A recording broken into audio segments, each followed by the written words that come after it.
Good morning, everyone.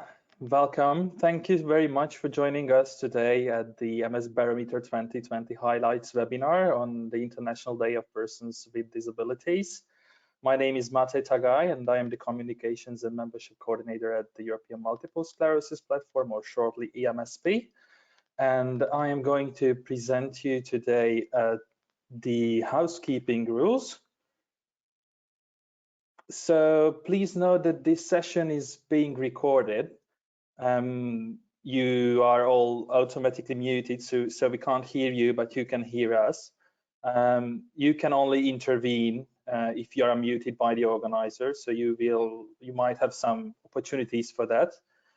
If you would like to make a comment or if you have any questions, please raise your hand. Use the raise hand button on the platform, or send your question in the questions tab. If you're muted for a question, please keep timing and other background noise to the minimum. And if you need any assistance during the meeting, for example, if you unmute you and you have any audio issues, then please feel free to send me an email to mate.tagaj@emsp.org. You can see my email address on the slide, and I'll be happy to help. This is how the platform looks like. If you have any audio issues, you can use the audio tab and choose microphone or speakers, or alternatively, you can click on phone call and back to computer audio. That could help to fix any audio issues if you have any. But if you have any questions, feel free to send the comments in the questions panel. And little side note, that little icon is the raise hand icon, so we are able to see in the platform if you're raising your hand and if you have any questions. And also, if you send your questions in writing, then we are able to answer you and integrate that into the discussion. And now I have the pleasure to introduce our moderator today, Georgina Carr, who is the Chief Executive of the Neurological Alliance in England. She's going to moderate our discussion, and now I'm happy to give the floor to Georgina. Georgina, the floor is yours. Thank you very much, and good morning, everybody, for what should be a really timely and thoughtful webinar, so welcome. It's obviously an incredibly important day today, and it's the International Day of Persons with Disabilities, and so what not better day to discuss what needs to be done to ensure that every person with MS gets the right treatment, care and support across Europe, no matter who they are and where they live. The theme this year is that not all disabilities are visible, and that's perhaps never more true for MS, which can affect people in so many different ways, not least for invisibly. So today really is a timely discussion to discuss what needs to be done. We've got a fantastic panel today, lots of expertise to kind of share with you. And I'm really pleased to first of all introduce MEP Tilly Metz, who's an MEP from Luxembourg, also I believe sits on the ENVI committee within the European Parliament, which deals with public health as well. So thank you ever so much for joining us, Tilly, and I'll now pass over to you for your keynote speech. Thank you very much, Georgina, for this introducing word. Dear participants, dear colleagues, it's really my pleasure to host the launching event of the 2020 MS Barometer with you today, especially on the International Day of Persons with Disabilities. MS is a disabling condition, but we should not stop patients from having a fulfilling life. I am therefore very happy to be there today to raise the voice of more than 1 million people affected by MS across Europe, but also affected by other chronic or neurological conditions. It is unfortunate that we cannot be in the European Parliament, but I will make sure that the Barometer, to share it, to spread it among my colleagues and organize an event if hopefully conditions are allowing it in the European Parliament next year. I would like to thank the European Multiple Sclerosis Platform for organizing this event and developing this barometer in coordination with the 36 members multiple sclerosis societies in Europe who helped putting together this very important document. Perhaps Georgina said it already, a few words about me. I joined the European Parliament in 2018. I'm a member, and Georgina said it, of the ENVI Committee for Environment, Food Security and Public Health, where I mostly focus on health and rights of patients. Helping patients with multiple sclerosis has always been a political fight close to my heart. I still am the chairwoman of Multiple Sclerosis Association in Luxembourg now for 10 years. And when I arrived in the Parliament, I dedicated my work at the EU level to support MS Patients Associations. To my first years in the Parliament, I realized that not many policymakers are really aware what it means to have MS, and especially in general also what patients are suffering from, what they are experiencing, not only their symptoms, but also the difficulties to access treatments, quality health care, and to find medical practitioners, but also their struggle to maintain a normal life with their families, their friends, and at work. This is why I really believe this MS Barometer is so important, because there is such a gap in knowledge that is crucial to have data to base our policy work on and support our advocacy work at the EU level so we can know what to do and make change really happen. Often people tell me that health is not the competence of the European Union, but of the member states. Yes, it's true, but Europe has a key role to play in making sure that patients have equal access to best quality health care across Europe. And healthcare does not end at providing treatment, but should also keep in mind that social aspects are key in a patient's ability to maintain a normal life. Continuing its education, being able to go to work, having the chance to enjoy social activities are also very important components of a patient's well-being.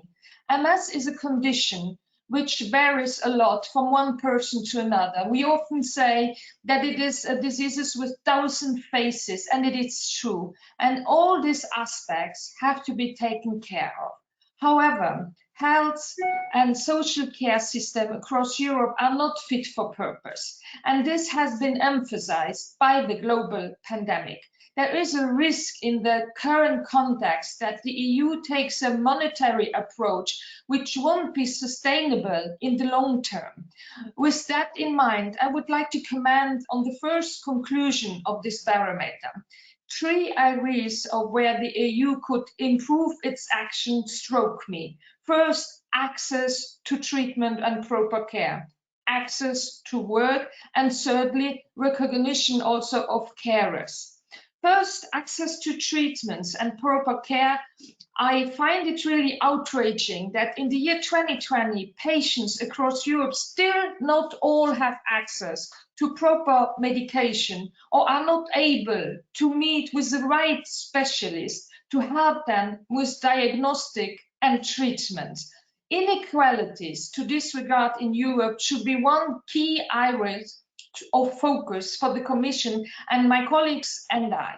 So pharmaceutical strategy will provide a good opportunity to solve the issues of access to medicine related to pricing. The unfair competition imposed on member states by pharmaceutical companies should be put to an end. And joint negotiations and procurement initiatives should be organized at the EU level. Proper collection of data of patients with MS is also very important to solve this issue of access to care so that policy makers can have a better overview of what is missing and where, and develop also targeted policies. The second point is access to work. What this barometer shows is that too many patients have to quit their job because of their health conditions or are fired without it being really legal. The young population is also too often not able to finish its education or not helped to find the first job with a proper working conditions arrangement. The EU could foster harmonized regulations so that the status of a person with a disability is recognized at the EU level and that it comes with appropriate possibilities of education and working condition arrangements for patients. So as the UN Convention for the Rights for Persons with Disability also asked it.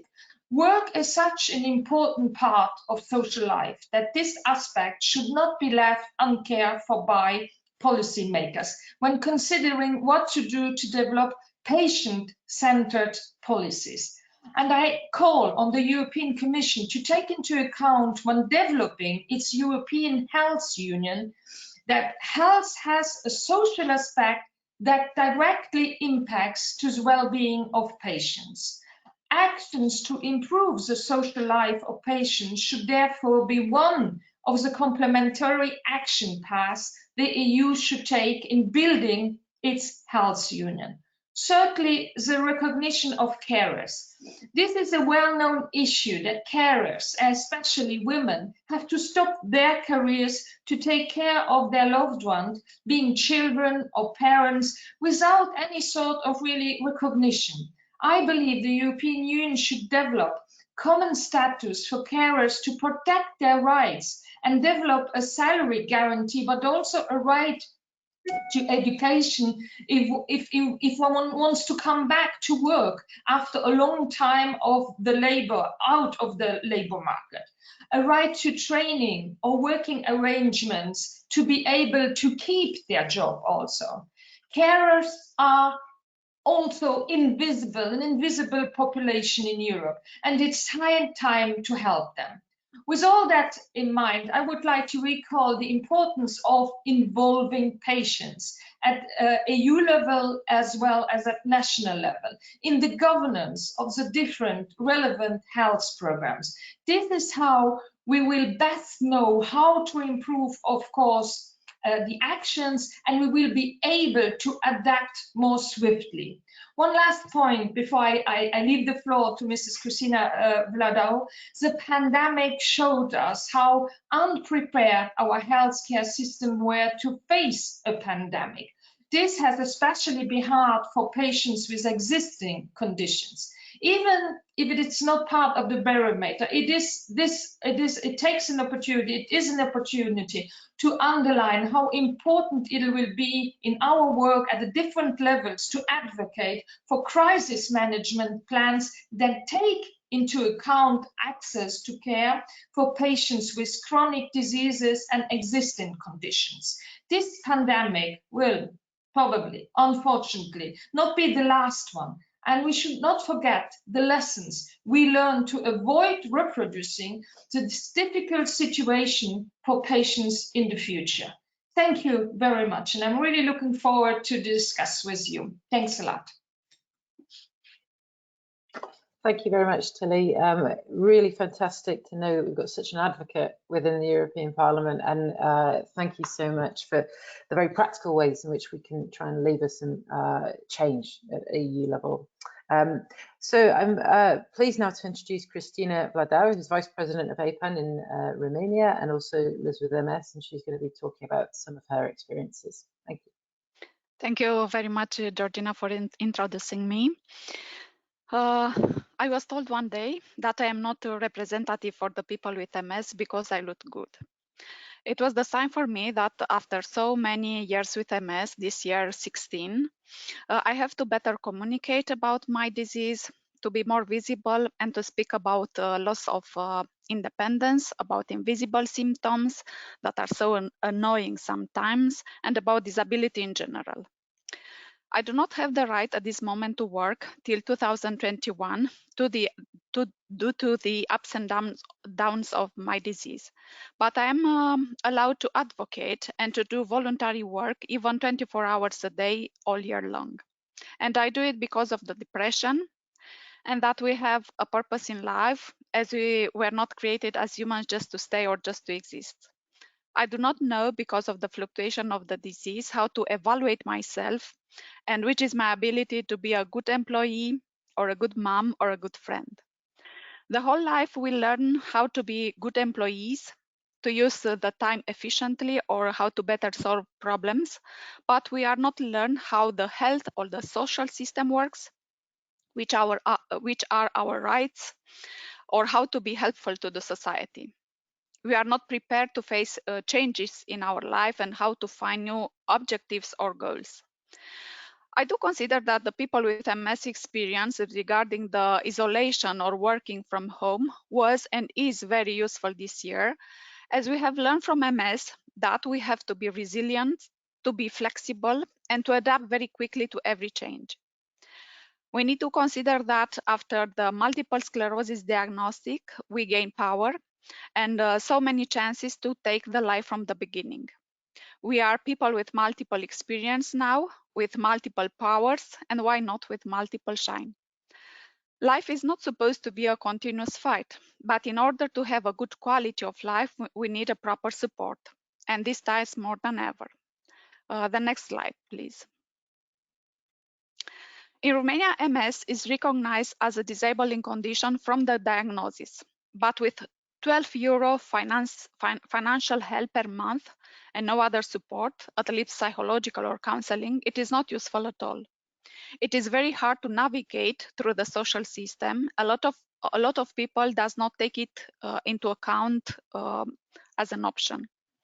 On average, financial help it's €70 per month with extremely limited support. So we have financial help in Romania, but actually it values nothing. We need to include in the disability criteria the invisible symptoms like fatigue, cognitive or sexual dysfunction, or chronic insomnia, for example. We need access to work. In Romania, most of the people with MS work for a long time after having disability because the disability pensions are not enough for life and for the so many out-of-the-pocket costs. We do not announce the diagnosis to the employee due to misconceptions, due to stigma and bad mentality inherited from the long communist times. And even during the COVID-19 pandemic, most of the people have not disclosed it, no matter the fear, just in order to still have access to work or career options. We do not have access to short-term palliative services, or we cannot employ personal assistants for home delivery services, as such profession or such employees does not exist. We need to be better integrated into the social life, as we lose friends due to so many challenges. We need accessible roads, buildings, transportation, more social services providers. We need to be more connected like never before. We need to have access to assistive technology, which are so expensive, but make us to function and to be independent. We need to be innovators and to find for ourselves better solution. In theory, we have access to all of this, but we know that the words ideal and equality are just concepts and does not exist in reality. But no matter the challenges, we have rights, and it's better to know them and to be actively involved in what matters to us. I really hope that the MS Barometer will help me and us to make changes at national level, because it is a good advocacy tool.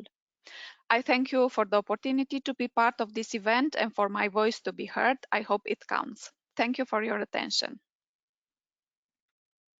Georgina? Yes, I'm here. Thank you so much, Christina. That was a really fantastic overview. Thank you.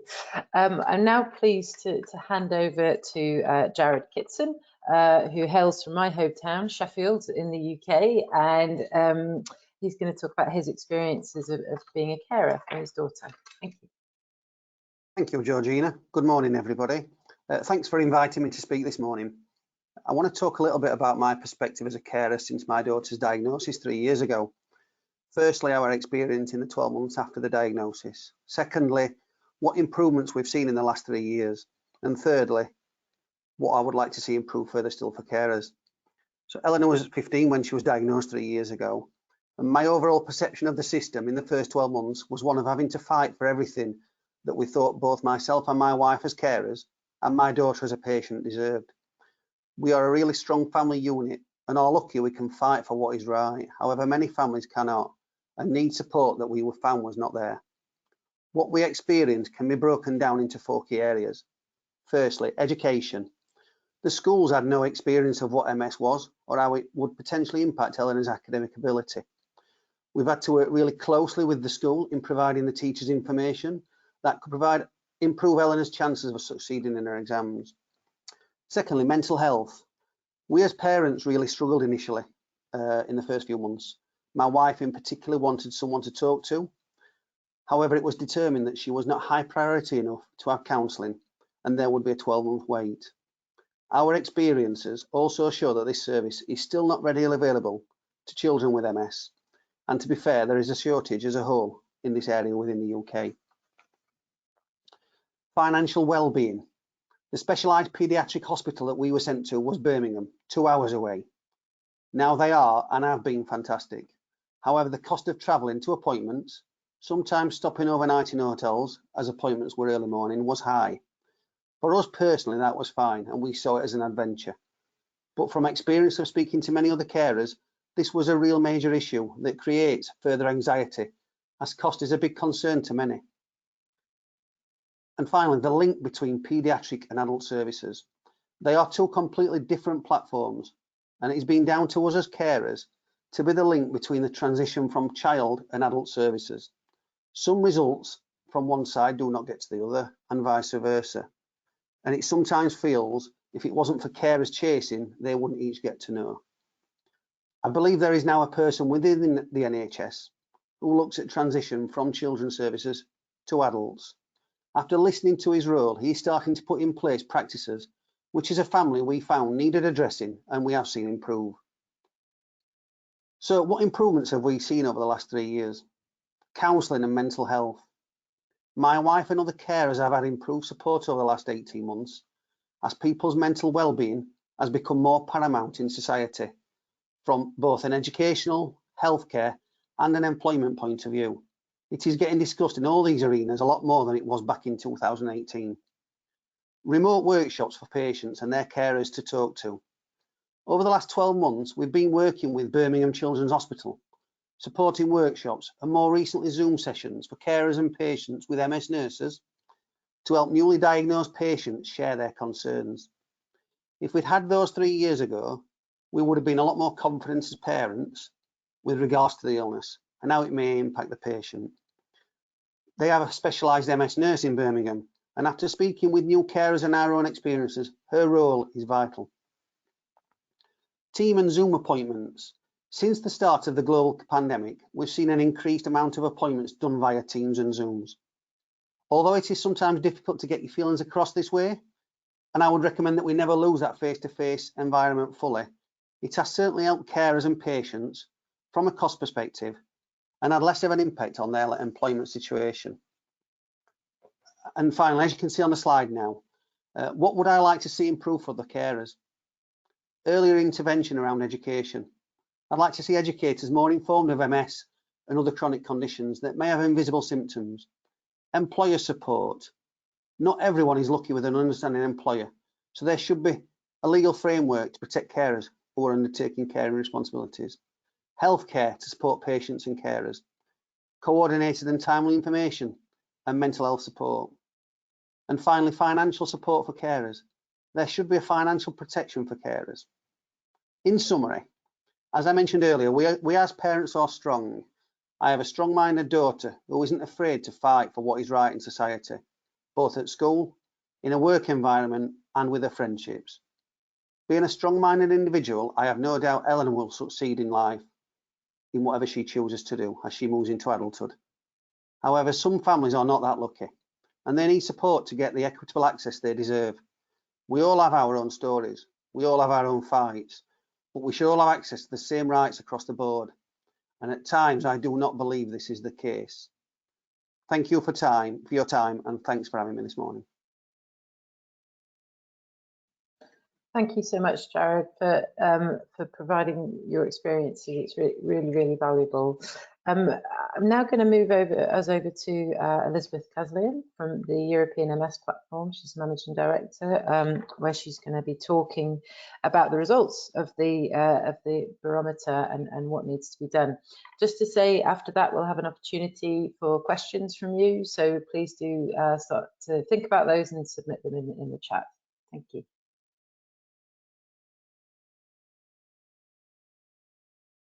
We can't hear you, Elizabeth. Sorry. Good morning, everyone. Sorry for that. I was on mute. Now it's all set, I think. So I was saying thank you very much, Georgina, for your introduction. And I also would like to thank everyone that are present and attending this very important webinar for us today. I would like to thank you also, Tilly Metz, the member of the European Parliament, who is co-hosting this event with us. It is very encouraging to see that there is interest from the policy decision makers, from our network and the patients community to support this initiative and to move forward. So if we can move to the next slide, please, Mate. I will just give a short introduction about what EMSP is doing. So as the European Multiple Sclerosis platform, we represent the voice of more than 1 million people with MS across Europe. And we also represent the families, the carers. And together with our member organizations, which represent 43 national MS societies across Europe, we work together to improve the quality of life of the people living with MS. We do that through advocacy, campaigning, collecting and sharing knowledge and expertise. We would like to see standards set up across Europe for the care of the people living with MS. Can we move to the next slide, please? Our vision is a world without MS, and until we find a cure, we would like to work to focus our attention to really improve the quality of the life that of the people that are affected by MS. And for that, we really count on equity, solidarity, and we, through this barometer, we would like to highlight to you today what are the differences, the gaps that we have identified. Can we move to the next slide, please? So EMSP developed the first MS barometer back in 2008, and that was the aim of the barometer was to map out the management of MS across different European countries and to understand better what were the best practices and what are the existing gaps that needs improvement in different countries, so we can help the decision makers to support the quality of life of the people living with MS. For the 2020 Barometer edition, which is currently in its final stage of preparation, we have aligned the survey and that we are working on to assess the different health and social care system on the vision of the World Health Organization. That vision is aiming to have all people have equal access to quality health services, that services meet life course needs, that services are coordinated across the continuum of care, and that carers operate in a very supportive environment.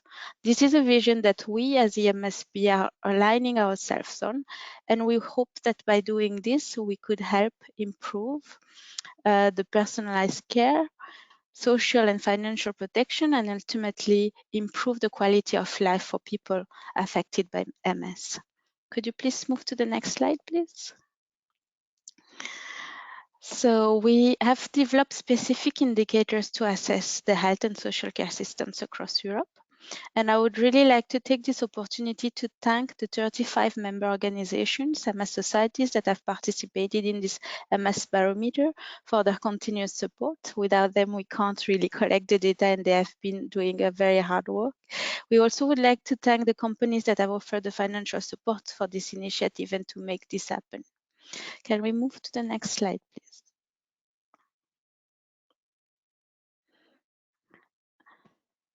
The results of the MS Barometer remain as appalling as they were in our last edition of the MS Barometer, which was 3 years ago. It is important that we remind today that Europe must prioritize better management of multiple sclerosis. MS is the #1 cause of non-traumatic disability in young and middle-aged Europeans. People who are affected are often affected when they are looking at completing their education, establishing a career, starting a life. So this is a crucial point in their life. We also would like to look at the impact of the MS beyond the personal individual impact, the impact that it has directly or indirectly on the social system, on our health and social care systems. It impacts the economic participation, it impacts employment, it impacts the overall cost for the systems. So being beyond all the individual needs, we also need to look at how we can have a more systematic reviews of the systems that would allow us to really fight the right fights in a way. So really have influence with our data and come up with some best practice examples. Being diagnosed with MS is a traumatic life experience. So, and we have only one life. We would like to work towards the giving the people affected by MS and also by any other chronic neurological conditions or disability a chance to live their life at their fullest. But for that, we need to combine our efforts to work with all stakeholders, all actors in the health ecosystems to carry forward with us the work to be done. Can we move to the next slide, please? As I was saying earlier, 35 countries have participated in the MS Barometer, and the survey shows where are the strengths and the weaknesses in the MS care system in the different countries. We hope that the unique insight from the MS Barometer will be used by the policymakers and decision makers to make sustainable, effective policy changes that would impact positively the life of more than 1 million people. And as we were reminded earlier by the speakers, this year has been very challenging. The global pandemic situation has highlighted that our healthcare systems and social care systems are not equipped. And it has emphasized the existing gaps. So within these indicators of the MS Barometer, we are focusing our attention specifically on access to treatment and therapies, on the different aspects of social cohesion that includes employment, education, the financial support that is provided. And we also focus our attention on the existing policies in different countries and the research. As you can see on the slides here, the differences are quite wide. Can we move to the next slide, please? The first interesting aspects that we are looking at is the optimal care delivery. Access to affordable, adequate, and timely care is really vital so that it can help improve better living conditions for the people affected. Across Europe, we notice that there is a lack to access to the right healthcare professionals, to the right specialized care, and to the rehabilitation services. And it's really the difference is quite important from one country to another. The availability of MS specialists, MS specialized MS centers is important in a way that we are looking for a multidisciplinary care approach.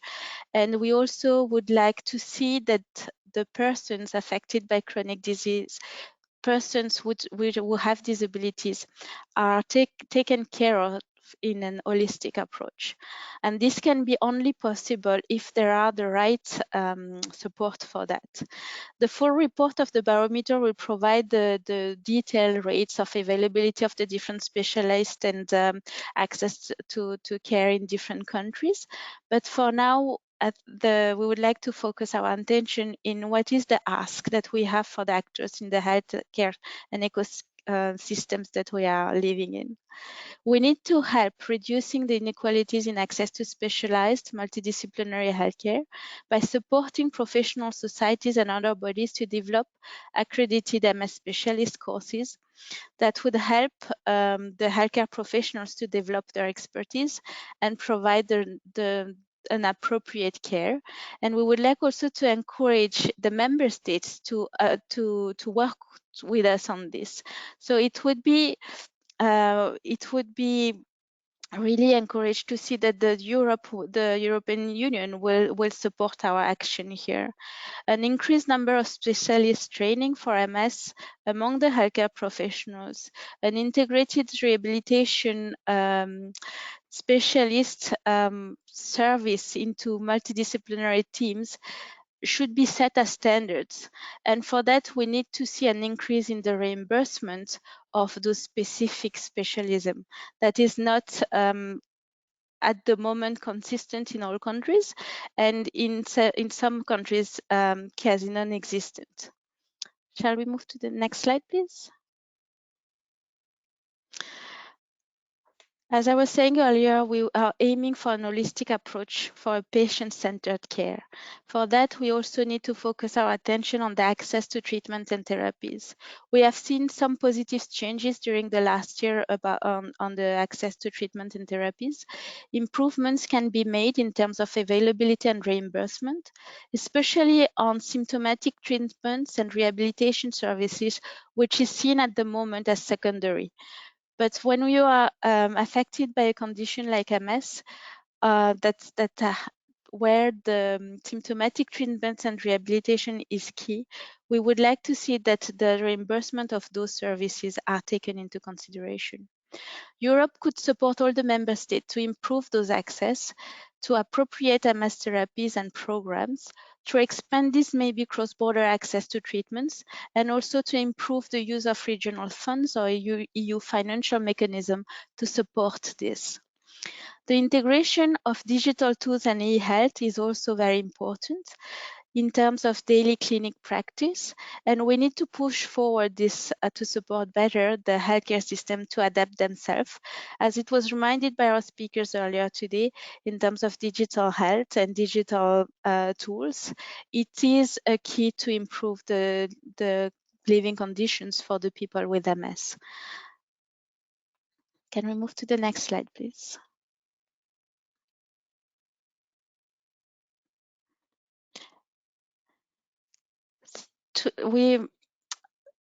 In terms of social inclusion and social cohesion, the data from the MS Barometer is showing that gaps in employment and social support persist across Europe.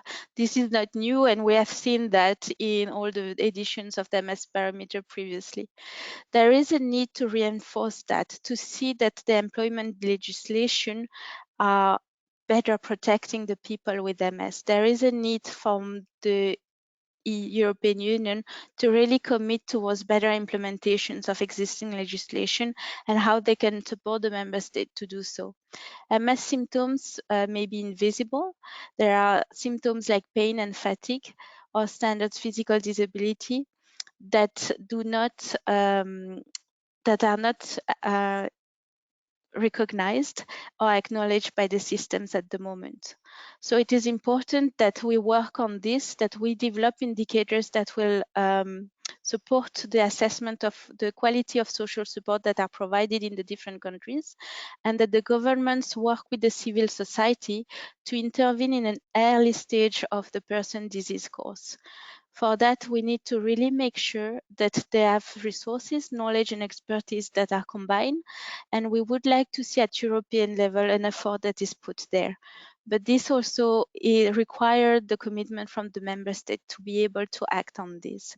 We have to support the people to complete their education, to complete the vocational trainings, and also support them to have an inclusive social life.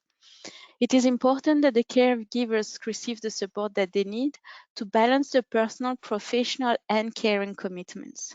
Across Europe, we can see a wide disparity there, and many report that it's not sufficient. Can we move to the next slide, please?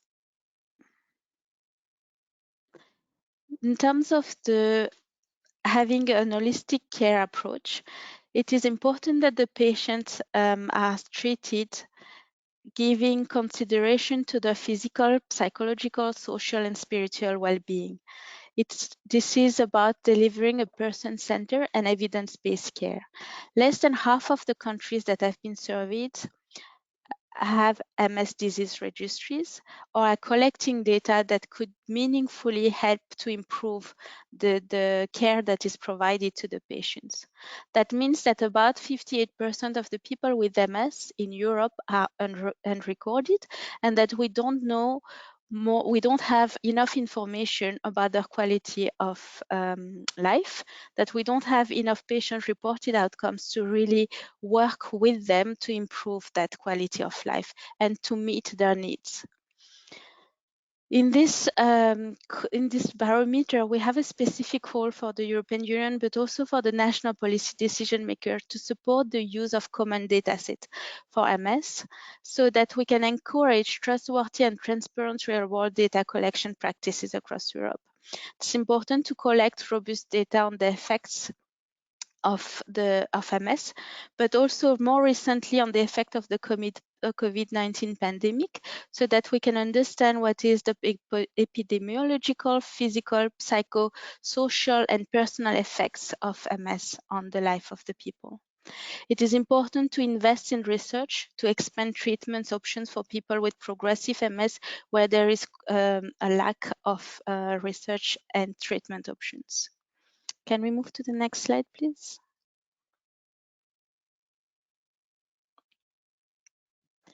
The countries where we are focusing on with the policy strategies, we have been assessing what's going on with the different countries in terms of including chronic or neurological disease strategies. It appears that where the countries have specific strategies, there is a stronger overall response to the care of MS in the different countries. So it's important that we focus on this, and as it was reminded also earlier by one of the speakers, that we work towards that. The main issues in terms of MS management are the availability of therapies and specialist care, the legislative support to allow flexible working conditions, and the provision of support for carers. Can we move to the last slide, please? In conclusion, our key message here is really that we should act together, and we should act together now. Throughout the barometer results, we can see that there are progress that are made in different domains of MS care, but there are also a lot of significant disparities that we still need to work on. We need MS care to improve today, and we can do that by working together on this. We realized that the national wealth alone is not sufficient to ensure the quality of MS care, and that is proven by the fact by some of the lower income status countries have better management in the different domains of MS care. So we need to look at those best practices, highlight those, and work together to make this happen. We count on all our partners and the decision makers to work with us to join our campaign and to make sure that we have an effective action all together in the coming years. Thank you very much for your attention. Thank you so much for that, Elizabeth, and for a sobering reminder of what we need to do together to improve MS treatment care and support across Europe. Clearly, there's unwarranted variation there that needs to be tackled with urgency. We've got just a few minutes now for questions. I don't know, Mate, if we've received any from anybody, or if anybody wanted to raise their hand now. We have not received any questions yet, but please feel free to raise hands or submit your questions in the question tabs, if any. I think now I have a raised hand coming from Aliki Bieniu from Greece. Shall we give the floor to Aliki? Yes, please. Yeah. Aliki, you're unmuted now. Yes, I am muted myself. Okay. Good morning, everybody. Thank you for this wonderful session. It was really very interesting. And just a statement, because I have to tell you that in Europe we have a unique tool, the European Parliament. So we should try to influence policies that will come from European Parliament So they can, in a way, if they just issue a law, a recommendation or whatever, this can be transformed to a law which each country will have to follow and adapt to its law, local, national law. So maybe, I mean, we should put more stress on that. We were doing before awareness raising days in European Parliament, which resulted to some resolutions, the equality law, etc. So maybe we should I mean, we should do more things on this direction as well. Thank you for that. I couldn't agree more. Perhaps I could just bring in Tilly to kind of respond, and I guess I'll use kind of chair's privilege to ask a question of my own, which is, how would you kind of characterize awareness of multiple sclerosis in the European Parliament, and how can we as an MS community help to kind of raise awareness, really? Yes, so I think, as I said at the beginning, at the first we wanted really to organize an event in the European Parliament, and of course that would have shown us probably more visibility, but that's one thing, that's one punctual for one moment we can do that. That is, but I think we have to work on the long. We have to be marathon runners here. It's not with one action that we change the world. So what I want to say is we should continue in the different interest group. Of course, it's important to show presence in the different. It's really also, I see it as my job also doing some lobbying with my colleagues and always raising awareness of the UN Convention of the rights for people with disabilities, and in general then also going into specific situation. What does it mean? I'm also in the Transport and Tourism Committee. What does it mean in transport sector, in the leisure sector? What does that mean? So really to have, as it was also said before, a holistic approach, and it's writing articles, it's yes, listening to the people and saying to the politicians that a lot of people are concerned. It's not just a minority, but and also everybody at one moment in his life is happy if the world would be more inclusive. So really raising awareness that we are not speaking here about small minorities. I mean, that's, you might say, okay, do you have to come with such arguments? Yes, because then people feel more concerned. So we have to act at different levels. I think it's very important, as I say also, as I said into my speech, to have more people with special needs, with disabilities, with chronic diseases in governance bodies, and also more people to empower people to make politics. I mean, all the side of participation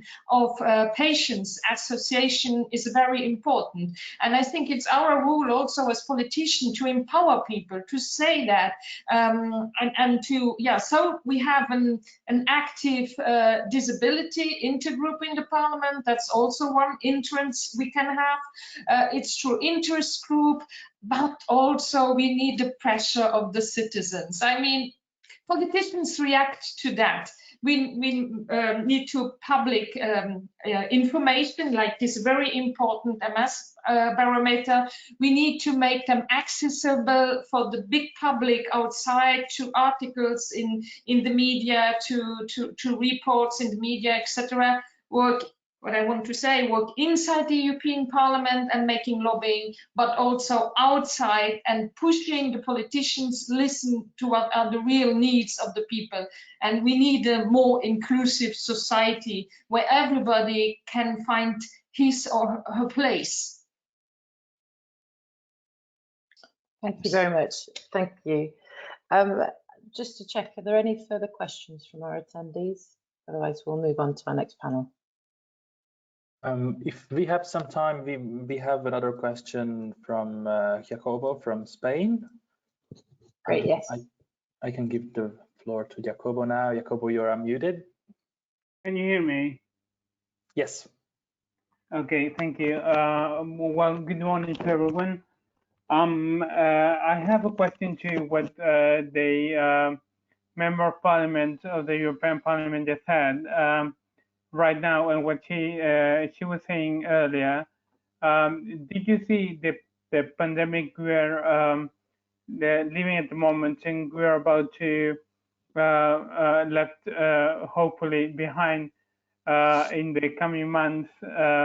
Hopefully, I don't know. Do you see a chance that many people understand our position? Because I have heard that this virus thing that we are facing at the moment has several symptoms similar to the MS. So do you see it like something that can awaken people? Okay, we have to make changes on how we approach the disability of reduced collectives as MS people collective is. I don't know if my question made much sense. Yes, that does make sense. Tilly, do you have a response? Thank you. Thanks. So now I'm a psychologist. I'm not a doctor. So but the general situation, but most of all I'm an MEP right now. But the general condition of people living with chronic diseases. I think a lot of people now, in the experience of the pandemic, they realize what it might be if you have a chronic disease and you have to be more careful, and you cannot get everywhere where you want to because the society is not inclusive enough and does not allow it. So I think the pandemic raised the awareness how important it is that we have this that we have a global health approach, and that also the European Union should take more competences and should have more responsibilities in order to guarantee access to treatment, access to medicines, etc. So I think that awareness is more present now, and it's also an opportunity for the European Union to say, let's take more responsibilities, let's really build this EU for health. So I think it's a big opportunity. Now, seeing the similarities, I don't know if you meant on the medical point of view between COVID-19 and multiple sclerosis, which is an autoimmune chronic diseases and which attacks our immune system. I think you can always see some parallels, but of this COVID-19, a lot of things we still don't know about this virus. And the situation puts you, or the COVID-19, as I said, puts you in similar situation of not being able to do certain things on certain days that you really want to do. So I think there are maybe some similarities on the medicinal, but I didn't make there, I must say, now a really good analysis to compare both. But what I think is that there is more awareness what it might be to have a chronic diseases, and an awareness that the European Union should have more competences also in order to guarantee a better quality of life to all the patients. I think there is now an opportunity that we as politicians, especially at the European level, should take. I don't know if it really answers to your questions, but I tried a bit. Thank you very much. That's great. I'm now going to move us on to our next panel, which is all about kind of the challenges of social inclusion. And I'd like to firstly introduce Pedro Carrascal, who's the president of the EMSP, is also president of the Spanish MS Society. So thank you very much, Pedro. Over to you. Thank you, Georgina. Can you hear me? Okay. Yep. Okay. First of all, I want to congratulate ourselves on the presentation of the Barometer. It's a great opportunity at also national level. We are happy to to see that the challenge we are facing in Spain are also challenges faces in all Europe. Despite the way we are attending MS in Spain is not bad. We have seen in the chart.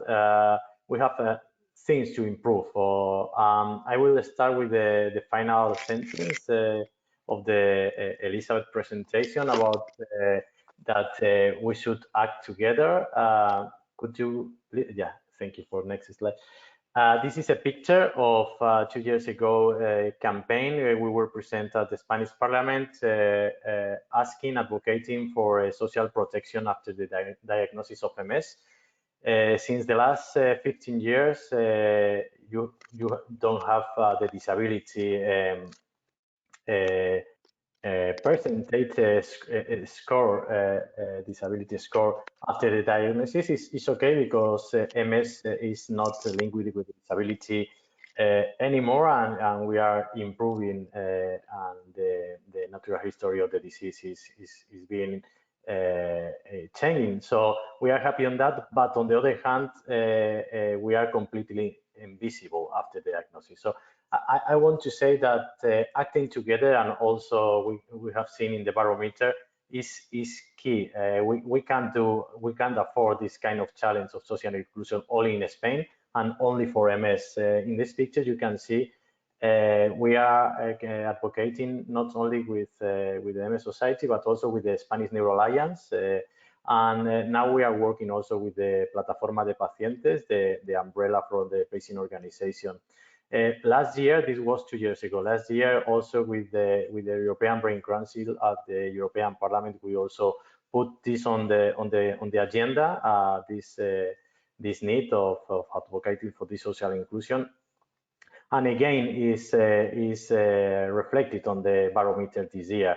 So we need to work together to act as soon as possible, because we are facing the same challenges of all Europe in social inclusion. I can see another similar campaigns, for example, in UK about the disability scores, or reflected in the other fact sheets or in the Barometer for the rest of the country. Next slide, please. So in the next slide, I have, thank you.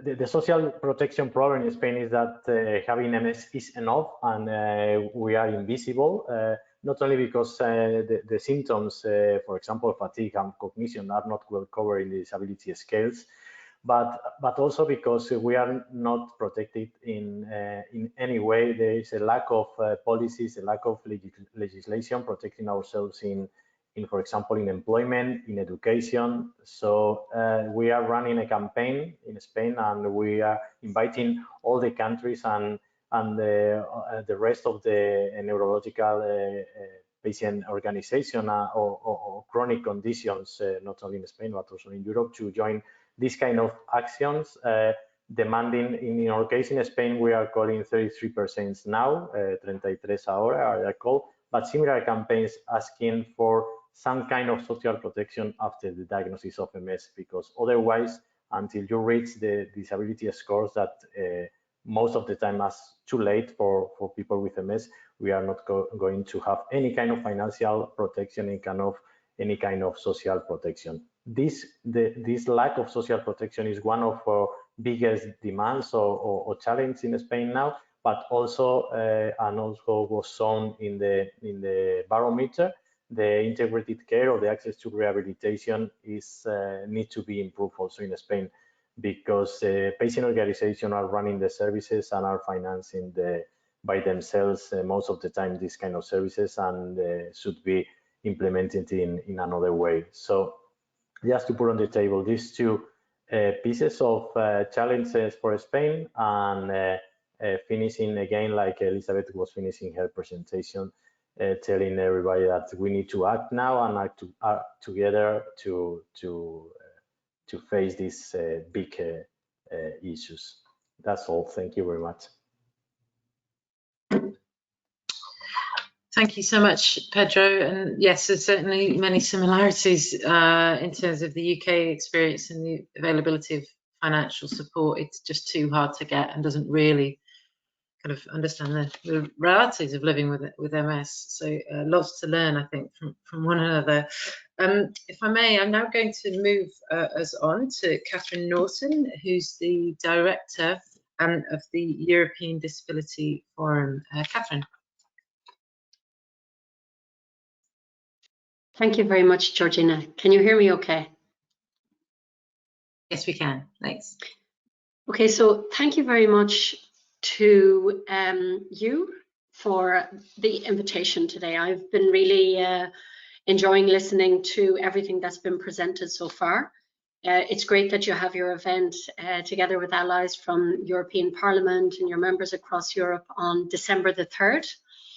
As you know, the European Disability Forum is an umbrella organisation, so like your organisation, but we include national umbrella organisations of persons with disabilities and also European-wide organisations such as yours. And we also have other members that are service providers or smaller associations within the EDF membership. So we try in our work, in the advocacy work to promote the rights of people with disabilities towards the European Union, we try to make sure that this includes the perspectives of all people with disabilities. And so it's really helpful for me to listen to the most up-to-date information about the priorities of people with multiple sclerosis in Europe, the 1 million people with multiple sclerosis in Europe. And I think probably from what was presented from the Barometer, there are so many people who are either undiagnosed or diagnosed extremely late or not recognised and then not given any kind of support. So I really appreciate to be here today to learn more about what EDF can also do to improve the work that we do so that people with multiple sclerosis in Europe benefit as well from disability policies that come from the EU level. So one of the most important basis for the work of EDF, and it also informs the work of the European institutions, is the UN Convention on the Rights of Persons with Disabilities. And so we want the next European Disability Strategy to really outline in how the EU is going to implement all parts. And you've talked a lot about lots of relevant areas this morning. And so I just want to pick up on some things where I think EU initiatives, which are either happening now or coming in the future, can be beneficial for people with multiple sclerosis, maybe ideas for future cooperation. So when I was listening to the personal testimonies at the beginning, it was striking me a lot that the field of social policy is also extremely important. So the EU did adopt a work-life balance directive, which provides, for example, legal carers leave, not very much, 5 days a year, but still in some countries there's no carer leave recognised at all. And when this legislation has been implemented at national level, you can campaign for things to be made better and stronger at national level. So this means paid and recognised carers leave. It's not going to be enough, for example, for Jared Kitson, who talked about all the visits to services and important support for his daughter. 5 days will not be enough, but at least some legal recognition we understand can be a start. Another area which I think will be really beneficial for everyone, and we already see advances, is in the field of digital accessibility and digital inclusion.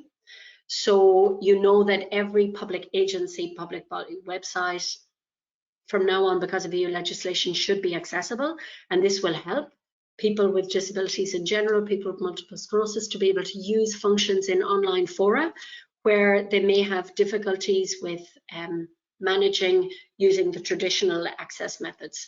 So using focal recognition and things like this. But this is an area where we see e-health services, and I agree with the previous speakers to say we don't want to see everything going online. Face-to-face and personal contact is really important, relationship building is important, but online services also give us flexibility and our ability to be in this room even today together from right across Europe without getting on airplanes. So accessible online environments and accessible e-health, safe and confidential accessible e-health is also something that can be, I think, we can look forward to and we can campaign for at the EU level to set standards in this field. I want to note that many of the things that you've mentioned has been really important. Apart from the specific multiple sclerosis services, this really very much needed holistic approach, one-stop shop type services where people with multiple sclerosis can have access to all the services that they need. Most of the measures that you've talked about are things which are generally beneficial for people.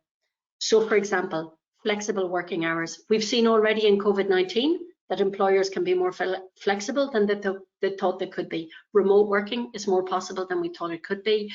If you need to have appointments during the day and work later, now employers have shown that they can do it.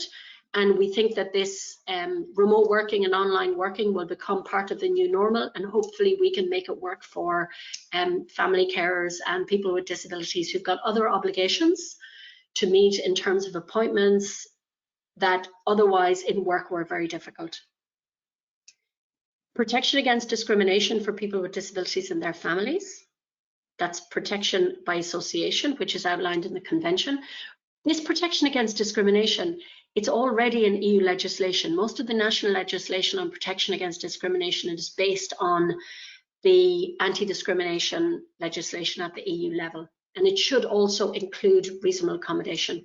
So we need to, in the next disability strategy, we need to make sure that the enforcement of that is very clear. I know that for many people with multiple sclerosis, it's very difficult to declare this at work because you will face discrimination. You know that you will face discrimination, it will be hard, but that the law should already provide this protection. I know having the law there and using the law successfully are different things, but that right to protection against discrimination on the basis of disability should be there.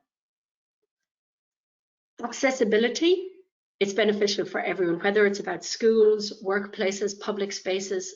Still, as yet, we do not have European legislation which enforces accessibility of public buildings and fully in transport. We have elements, we have standards on accessibility which are really useful and which we should advocate for our governments to use, but this is an area that we want to see advanced. We certainly don't want to see any EU funding building inaccessible environments, and this is something that I think is of common interest for all persons with disabilities, for people with multiple sclerosis, but basically for the whole population. Anyone who's traveled somewhere who has a mobility issue, has got a baby in a pram with them, is traveling with an older person, knows that an accessible environment is beneficial for everyone who's moving around. And so this is something that we need to campaign for together. Another thing that has occurred to me while I was listening to our last speaker is the importance of disability recognition. What you've said is after diagnosis, people with multiple sclerosis become invisible until they reach a certain level of disability where they should have already had the benefits of support beforehand. We've had a European disability card pilot project in 8 countries in the last years. And we've been campaigning in the next disability strategy to have a scaled up and more general European disability card so that you could have a card, a European card, which would recognize your disability and give you the possibility to have support where you need it, to have your disability recognized. Now, I don't know what will really be published in the disability strategy, but we are hoping that there will be a scaling up of this initiative. So whether it's because you need support at the airport, assistance at the airport, or as you've mentioned, many of the features of multiple sclerosis, whether it's fatigue, chronic, whether it's fatigue or cognitive issues, they're not something somebody recognizes straight away. So this disability card would give you the opportunity to ask for support and not to have to justify and explain yourself, whether that's a seat on the train, assistance at the airport, or something else, to access the seats that are there for people with disabilities and the spaces that are there that are easier to get to. So I believe that a European disability card can be beneficial for all of your members at national level to have that recognition of their situation, and then also when traveling within the EU. So I hope that we get an increase, a bigger initiative on the European disability card with the next strategy. The last thing that I want to mention as we to think about what we can do and what we can expect from the EU level is COVID-19 showed us a lot of things, and as I think Tilly already mentioned, that the EU has seen that it has to scale up its response in health. And so there will be a European Health Union initiative. And so the field of health should have more investment from EU level. So this is more possibilities to invest. When you talk about 1 million people with multiple sclerosis, this is a huge population. In individual countries, you should be able to benefit from developments which happen in other countries, and European investment in research and European-wide supportive facilities should also help people with multiple sclerosis in different countries. And that includes another element of EU investment is in support to civil society. So I've heard mention of how important peer support groups have been, how important your platform at the European level is, organising this barometer and supporting your advocacy at national level. The EU also invests in support to civil society through European level funding, through national level funding dispersed nationally. And this is also really important, I know, for you to be able to come together, support each other, provide information to your members, bring your members together to advocate together, to be more visible, to be more in touch with your elected officials, to influence politics, to get involved in politics. So I think this kind of funding can also be helpful for you all. And I think these were all of the issues that I wanted to raise and respond to. I want to say just the final thing is in January, there should be the launch of the European Pillar of Social Rights Action Plan. This is towards the end of January, and this will outline all those initiatives we hope and expect in terms of social protection, minimum incomes, carers leave, all these things. That's the end of January. So this is where to look at and see what's there for people with multiple sclerosis and your support networks. And the second thing is we expect the European Disability Strategy the European Commission says in the first quarter, so in February or March. And of course, having the strategy there will also give us a basis to say where can we cooperate in different fields here so that people with multiple sclerosis can benefit maximally from the European initiatives, but also how they're translated to the national level. Thank you. Brilliant. Thank you so much, Catherine, for that. And again, so important to know that we've got such great allies in all of this, and and we can work together on so many issues. Now, just for this panel, I'd like to finally come to Emma Rogan, who is also from the European MS platform.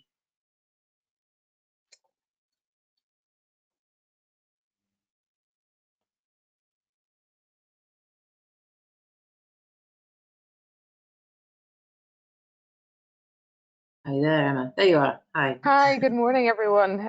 Thank you very much to everyone, to Representative Tilly Metz. It's really an honour to have you here helping us get the news out about the barometer.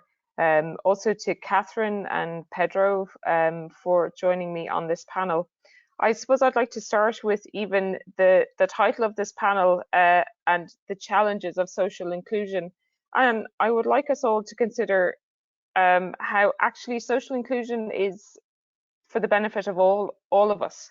It's not a challenge, and I might be prompting or putting a stick in the wasp's nest here, but it's something that affects all of us, whether like me and like other people here, you have MS. It is something that is not a niche issue. It is something that affects millions of Europeans and millions of people around the world. And I think if we look at it, if we look at social inclusion as something that is something for all of us to strive for, no matter what our health condition and no matter what our position in society is, it's something for all of us to benefit from. And it's also something that we can all do our part to make it better for other people, for whom inclusion and breaking down barriers is really important. I suppose being part of the European MS platform, I'm in a very privileged position in that we represent the voices of the 1.1 or more people with MS in Europe, but also their carers, their family members, their colleagues, their classmates, and really people they interact with in their day-to-day life in their community. And people have touched already about the different issues that people with MS and people with disabilities are having to deal with. And these are issues that are, I suppose the challenges are those that every one of us would have to deal with were we having to live with a disability or live with MS. And it's really something I would like us all to consider. It's not something that is anybody's fault, or it's not that somebody is responsible for their health condition when it comes to MS or when it comes to living with a disability. I sometimes see that people who aren't able to access services or aren't able to access the particular information they need, they're almost blamed for that. And as some of us have touched on earlier, our social services in Europe and at national level aren't always fit for purpose. So it's really important that we take into account the challenges that the people with disabilities have to deal with before they're actually able to access the services that aren't often there in the first place. People who are vulnerable must be empowered. And that is, in this case, people with MS, they need the information at the right time and in the right situation, and access to services in a timely manner. And as Jared spoke about earlier, the different issues that his family have had to battle and the different predicaments that they were in because the social services were inadequate to meet their needs. That is something that we don't have to, I suppose, it's something that doesn't have to continue. We can help ease a person's experience of living with MS or living with a disability if the social services are in place. And earlier, Representative Metz spoke about it being a marathon. And I do see MS as a marathon. It is something that all the different aspects that we have spoken about, it takes time, it takes getting used to, it takes training, it takes support. It is not something that people do on their own, and it's not something people living with MS or people living with disabilities can manage on their own. It's really important that if they don't have family or they don't have carers or any support at home, that our national social services are adequate to provide for those people. And it's really when people aren't able to access the services they need, it causes other implications in their life. If they can't access services to be able to go to employment, it means they're then having to go and access social welfare, which has an impact on the general financial state of our country. You know, it's about looking at as Elizabeth Cassillingham said earlier, it's the holistic approach that we must take to the person with MS, to the person with disabilities, and how they are interacting with all of the different social services. And for us to be realistic, but also for us to take a long-term view. If we don't provide the services now to the person being diagnosed with MS today, what is it going to look like? What is her life going to look like over the next 5, 10, or 20 years? How is her contribution to society in terms of her work, in terms of her engagement with her community? How is that going to be impacted if she cannot access the services that she needs today? Really, when I was considering the magnitude of the MS Barometer and the huge amount of work that goes into it, the collection of the information, the reaching out by our national MS societies to people with MS and the provision of their data back through to the National Society, back through to EMSP, so that we can all take a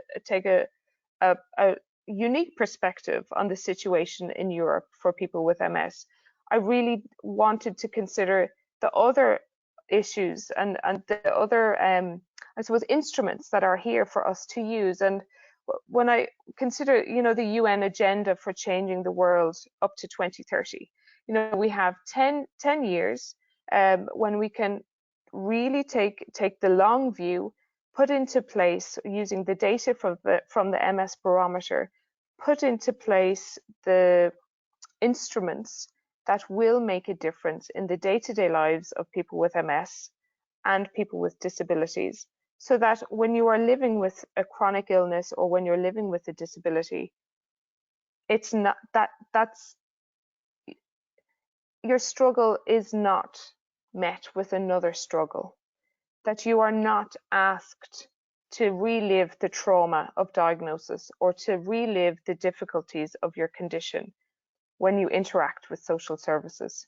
There are ways for us to tackle our social services so that they are responsive, they are gentle with our citizens and with our population in Europe, and that they respond to our population so that we are equipping them for healthy lives, that they're able to contribute, and also that we continue towards a sustainable future that includes everyone.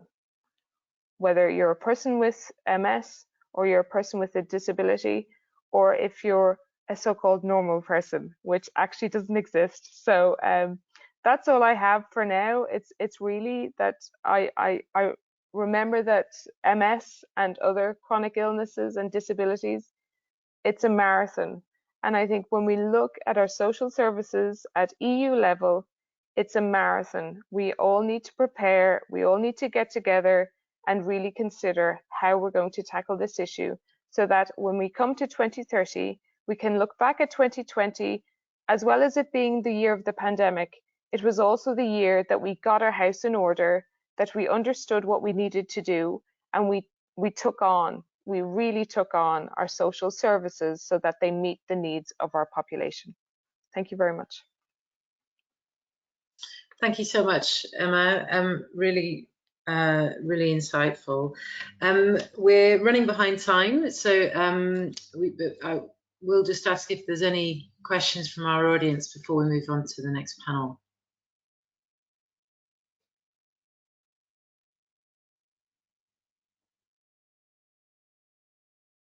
Okay. I'll take that as a no for now then. In which case we'll move on to our next panel, which is around kind of integrated care and the challenges and opportunities to make that a reality. I'd like to firstly introduce Donna Walsh, who's the Exec Director of the European Federation of Neurological Associations, who's going to be talking about some work with the World Health Organization. Donna. Thank you very much, Georgina. Hi, everybody. So as you've just heard, I'm Donna, and I'm working with EFNA, which is the European Federation of Neurological Associations. And as EFNA, we are an umbrella of pan-European disease-specific patient neurology groups. So our members include organizations such as the Stroke Alliance for Europe, the European Parkinson's Disease Association, the International Bureau for Epilepsy, and of course the European Multiple Sclerosis Platform. And they are amongst 20 member organizations ranging from the very common, well-known neurological conditions to the sort of rarer, neglected, and even contested conditions that come under the neurology umbrella. And because of the fact that we are an umbrella organization representing this diverse range of diseases and perspectives, really we believe in the need for an integrated response. And that is because there are many synergies, many commonalities, and many cross-cutting issues across the neurology space, and certainly an integrated response is possible. Next slide, please, Mate. So as you will see on this next slide, we really do think that neurological disorders, including multiple sclerosis, need to be prioritized. And that is because they are the most frequent, the most disabling, and the most costly of all non-communicable diseases. So at least 1 in 3 people will live with a neurological disorder in their lifetime. If you talk to the European Academy of Neurology, they will tell you that that figure is actually closer to 1 in 2. So the latest study that they've actually been working on has said that 60% or around that figure of Europeans will have a neurological diagnosis during their life. So that's an enormous, staggering number. And a large percentage of that obviously is attributable to diseases like multiple sclerosis. We also know from the latest Global Burden of Disease study that neurological disorders are the leading cause of disability in the world. And again, that's an important fact, I think, to emphasize, particularly given the day that's in it and the International Day of Persons with Disabilities. And also the second leading cause of death. And again, this is a really important point because too often policymakers dismiss neurological disorders as chronic long-term conditions that you live with and you don't die from. Well, that's not true. In fact, neurological disorders are the fastest growing cause of death amongst all non-communicable diseases. And the socioeconomic cost is enormous. We've heard presenters today talking about the impact on employment, for example. We know that in Europe, neurological disorders alone cost over 300 billion euros per year. And a huge percentage of that is indirect costs attributable to absenteeism, presenteeism, and the cost of informal care. Now, this is something that we've been shouting about for years and years. And it is only really, I would say, in the last number of years that neurology is really starting to get the recognition and the prioritization that it deserves. Back in May, before the first World Health Assembly that took place in 2020, it was a virtual event due to COVID restrictions, and really COVID monopolized the agenda. But there was a report, a consolidated report of the Director General produced in advance of that assembly. And in that document, it spoke about the fact that neurological disorders have not received the political priority that they deserve.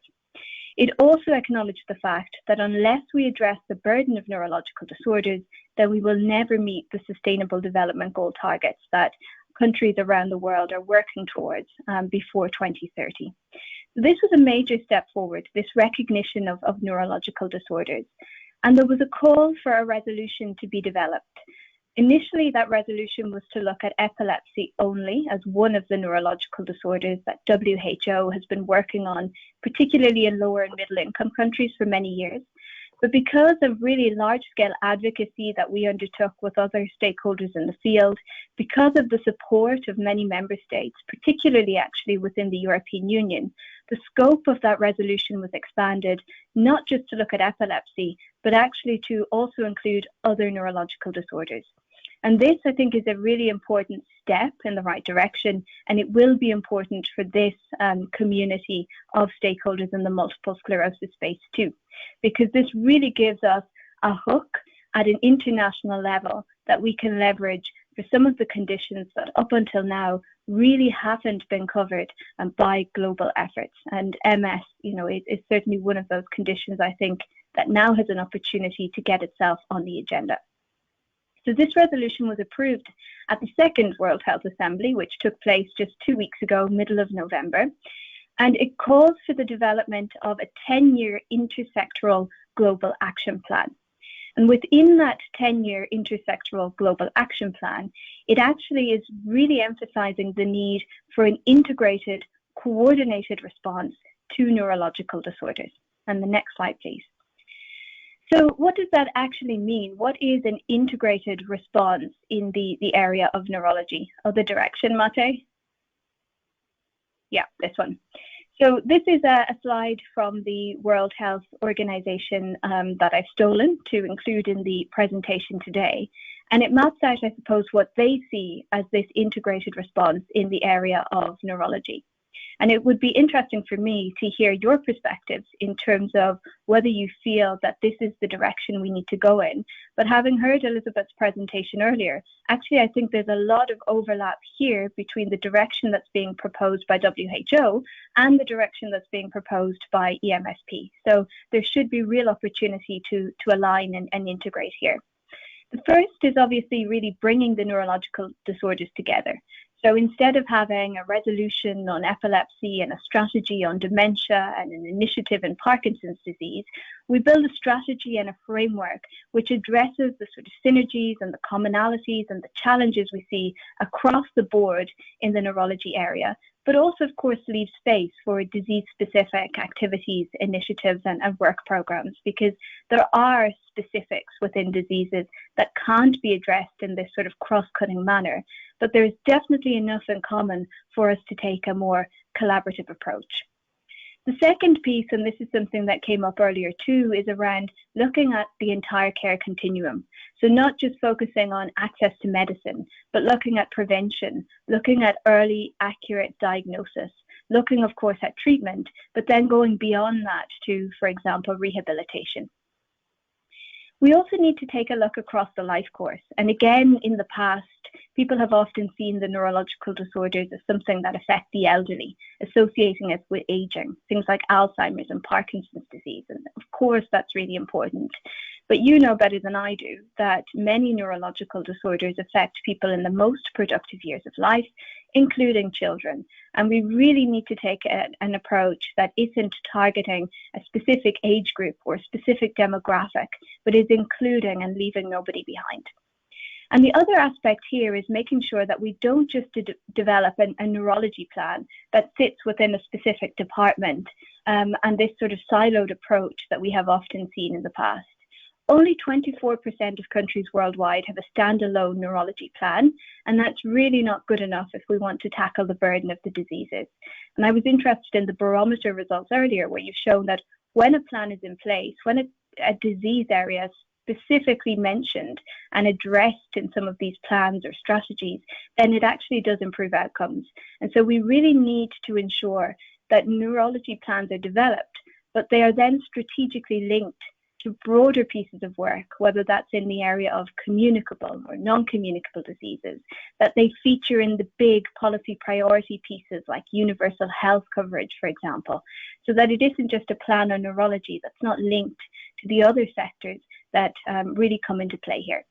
And with that, we hope to be able to maximize the impact and improve outcomes for all those living with neurological disorders.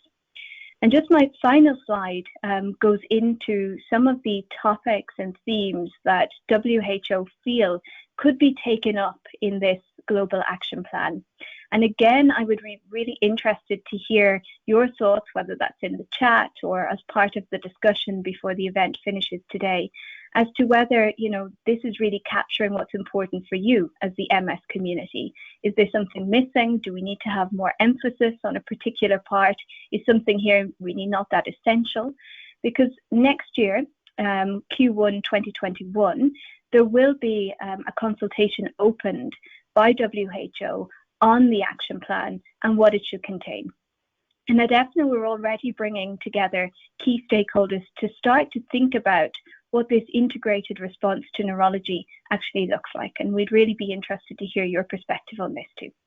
So this is a slide from Dr. Tarun Dua, who addressed one of our meetings last week. She's the head of the Brain Health Unit at WHO. And from her perspective, these are the things that should be taken up in the plan. So international efforts and global leadership. Obviously, this is really important. It's not enough just for a handful of countries to actually say, you know, we're supporting neurology, we have neurology plans. It has to be a global public health priority, and it has to be leveraged by member states worldwide. Now, the European Union is actually one of the co-sponsors of this resolution. And for me, that means that the European Union sees the need to prioritize and resource the area of neurology. And we really have to hold the European Union to account when this global action plan is developed, which will contain targets, will contain actions that must be implemented by the member states, and there will be money put on the table to ensure that happens. So we really need to see that translated. Access to early diagnosis, treatment and care, this has been addressed again and again and again throughout the meeting today. So I think we're all in agreement that that's really important. Capacity building of the workforce. I think Elizabeth brought this up earlier too, the lack of neurologists, the lack of multidisciplinary care teams, rehabilitation specialists, that really needs to be addressed. Reducing stigma and discrimination. Obviously, social inclusion comes into the mix here, and that is something that has to be taken forward. Strengthening health information systems, we've heard today the need for data to really embark on evidence-based policy planning, and that is something that you do so well in this community with your Barometer and your registries and the Data Alliance that you're working with. And strategic approaches to research are also mentioned here. There were a couple of things I also heard mentioned today that maybe aren't captured in this. The access to employment and education that has come up throughout. Carers and the role of the caregiver is maybe not reflected here too. So I think there are a couple of things that I've certainly taken note of from the discussion today that we will be also trying to include here. But as I say, it would be really great to hear your further thoughts on this, and we'd be really happy to take up your positions and to integrate that into the work that we'll be trying to build on into 2021. So thank you for the opportunity to address the group today, and congratulations on your barometer. Thank you, Georgina. Thank you so much, Donna. So everybody got Q1 marked in their calendar to make sure that we're working with you to kind of influence right at that global level, because it does seem like a really, really important opportunity. So thank you ever so much. I'd like now to introduce Admiral Ninof, who's the Senior Programme Officer at the European Patients Forum. Ludmil. Hello, everybody. I hope you can hear me well and see me well. First of all, congratulations on the barometer. I think it's an impressive work. And also, thank you very much for inviting me on this crucially important day. 3rd of December, it's really, really pinpoint into my calendar.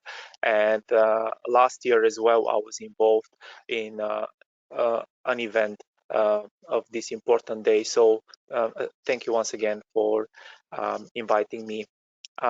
As you mentioned, I'm working for European Patients Forum, which is an umbrella membership organization that has, on one hand, disease-specific organizations, pan-European, like EFNA, EMSP, IDF Europe, and on the other hand, we represent national coalitions of different patient organizations on national level. So with this, I would like to kindly ask you to put the next slide. We'll be talking a little bit about integrated care and what we at EPF think and mean when we speak about integrated care. As you can see from the slide, we definitely emphasize on the person-centered, but also coordinated care. So when we're speaking about integrated care, we really want to not only put the patient or the person in the center, but also make sure that the different pieces of the puzzle are, so to speak, communicating, talking to each other. As you can clearly see in this short quote, it is all about working with people who understand, who listen. Of course, this goes beyond the carer. It also includes healthcare professionals. It includes other health stakeholders, but also it empowers the patient. So it gives the opportunity for the person to actually achieve the outcomes that are important to him or her. Next slide, please. These 12 principles are very much in the core of our understanding of integrated care, and they have been developed by National Voices organization, and we firmly stand behind them when it comes to this approach. I would like to highlight just 3 of them, not that the other 9 are not important, but I think that we should definitely, when we're talking about integrated care, we should definitely focus on outcomes which are evaluated by the user, because this is quite important as a step towards reaching better solutions and better outcomes for the person who's actually using the service.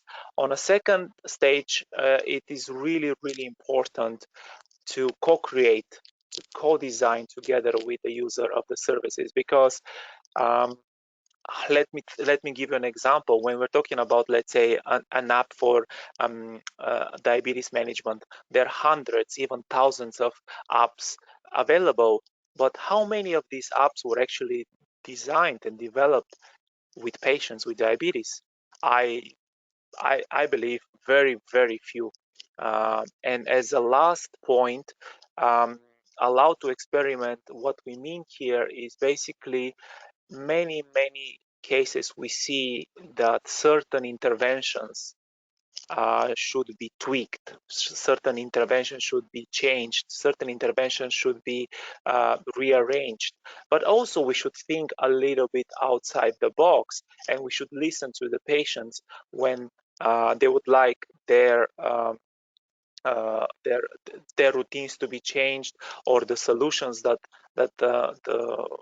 they're receiving to be adjusted to their needs and to what they believe is better for themselves. Can I have the next slide, please? When I was asked to participate on this amazing event today, I was asked to bring forth examples, concrete examples, because I'm sure that, and we've heard today so many important points, and these points really reflect on these 12 principles that I talked about on the previous slides. So that's why I also didn't want to repeat them, but I really want to emphasize on 3 key examples here, which we've encountered at TPF.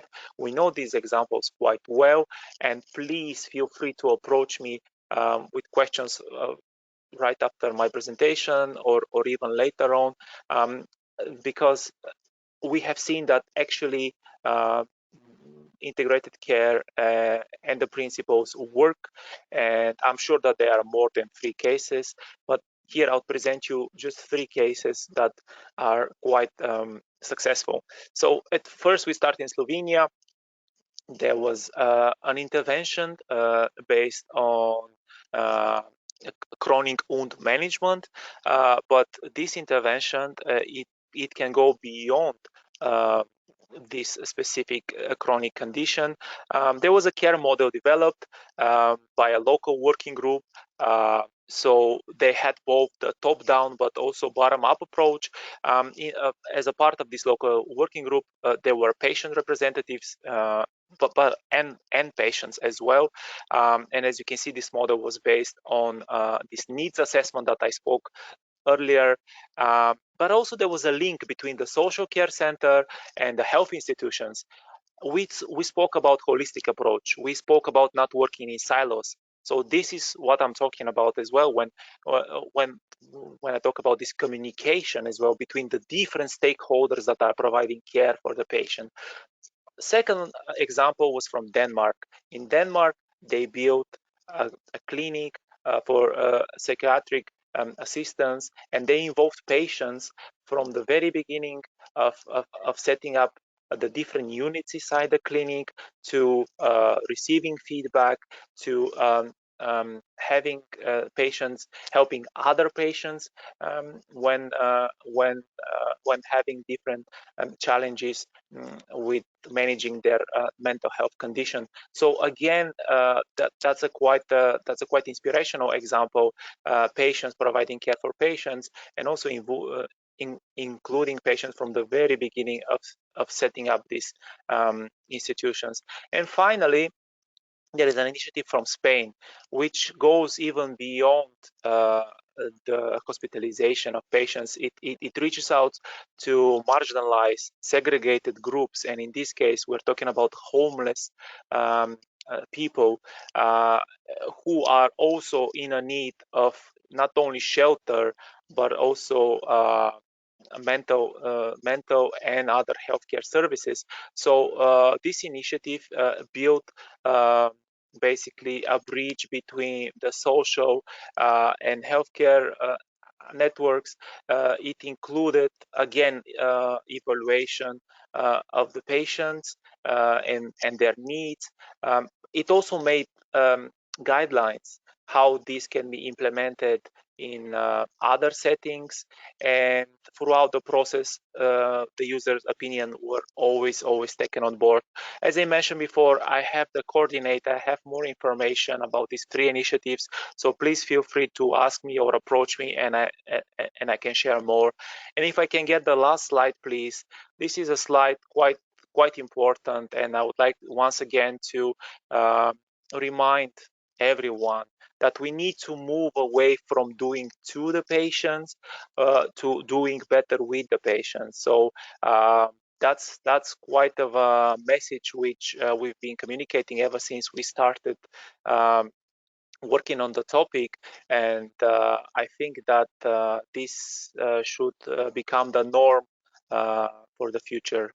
Thank you very much for your attention, and I'm open for questions, remarks. Thank you so much, Ludmil. I'm going to pass this over to our final speaker, who's Dominika Janota-Slaskowska from the Polish MS Society. Yes, I'll pass over to Dominika. Thank you. Welcome. Hello, everyone.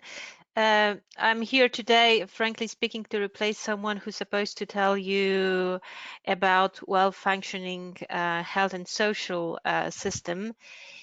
And it's probably not the case in Poland, but I will tell you a little bit about challenges and opportunities that we see for integrated health and social care. Can I ask for another slide? So what are the challenges for integrated health and social care? Cooperation between different departments. In Poland, it means National Health Fund, it means Ministry of Health, it means Ministry of Family, Work and Social Affairs, that's how it's called. In our country, they have separate budgets, they have different goals, they're not necessarily looking into the same direction. There are also different health priorities. So which disease are more important? I think that COVID is here a good example, but before pandemic, I would probably use the example of cardiovascular diseases or strokes. Sorry, it says there's something wrong with yeah, you're probably not seeing me right now, but there's something wrong with my internet connection, so it's better that way, I think. So getting back to my presentation, different health priorities means basically that there are some diseases that are seen as more important or more dangerous to the broader population. They are usually threat to a large group of people and leads to that. And as I mentioned, COVID would be a good example of that. Our decision makers accept these cardiovascular diseases that I already mentioned, and strokes start to recognize also oncology lately as a priority. I would say better late than never, but this situation this situation is driven it's the money issue. So in many countries, money is the major issue why we need to prioritize, and obviously it leads to some kind of competition, and many diseases are being somehow neglected because of that. So this is one of the challenges. Can I please have another slide? Okay, so what can we do? What kind of opportunities that we have?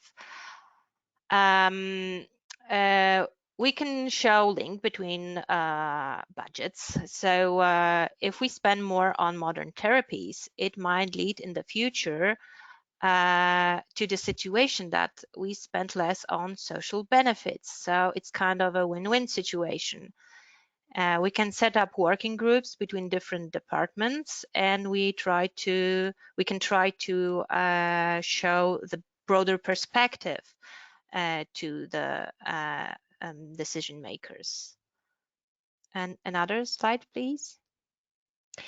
We can find a similar organization dedicated to other neurological diseases. It was already mentioned by Donna that there are more and more people suffering from different neurological conditions, and they might not necessarily lead to death, but they have a tremendous impact on life quality of many people.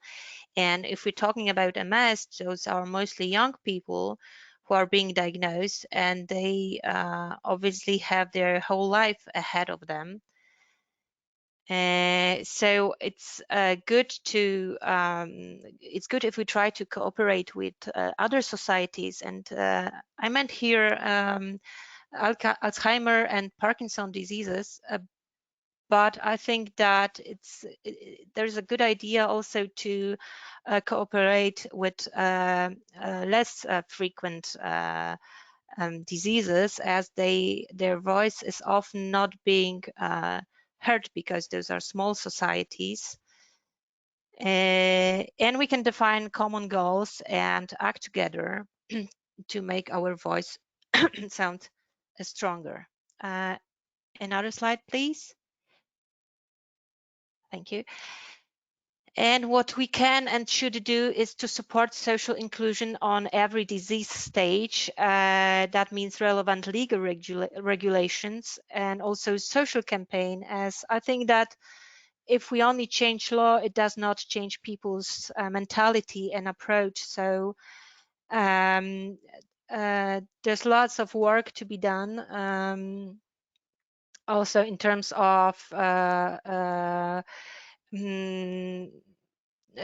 workplaces and keeping people work even though they suffer from different disabilities or chronic diseases. And thanks to tools like MS Barometer, we can compare ourselves with other countries, and we can look for solutions that are already implemented elsewhere. Thank you.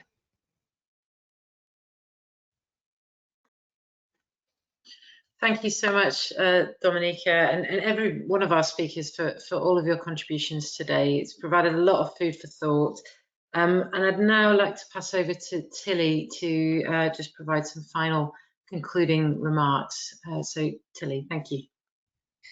No, thank you very much. I must say I was very touched by the testimonies I've heard this morning, and also by the very, very good presentation of the experts. It was really very, very interesting. And yeah, like somebody said already in the past, I have a dream, and I really have a dream that people with chronic diseases, especially with multiple sclerosis, don't feel guilty anymore or feel ashamed anymore to say or show that they need help, because now we have very often the situation that people have to go to the services and find their information, and very often is even parcours du combattant, we say in French. So it's really a battle to find the right information, diagnosis, etc. And I would like it the other way around. The services must go to the persons, to the patients. So we need a change of paradigm here on the physical side, but also on the metaphor side. And at the EU level, we heard this morning, I talked about the pharmaceutical strategy. Catherine mentioned also the very important European disability strategy and what we aim to, what we should do there. But then all these strategies are very nice and important to have, of course, but then they should be declined also in legislative text, so that member states have really to guarantee the rights of of people, of all the people, and especially those with chronic diseases. And this should be natural, this should be self-evident, because at the end of the day, what we are speaking here about is about human rights. And therefore, we have to recognize the different needs of all the people, because fostering and recognizing the diversity of a society makes the real richness of a society. So thank you very much for all this precious input you gave me today, and also for my work in the future. Thank you.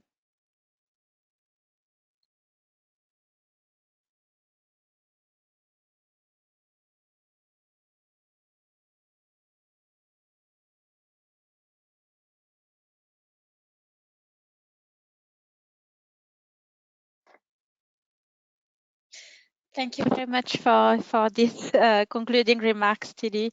And we're happy to thank everyone for their attendance for this meeting, and making sure that we hope you will be following up with us on this in the next days.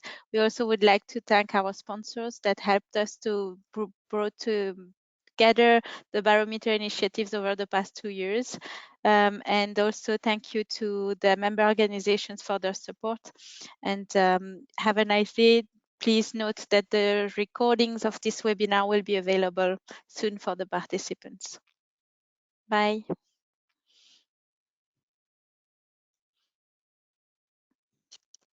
Bye-bye. Thank you.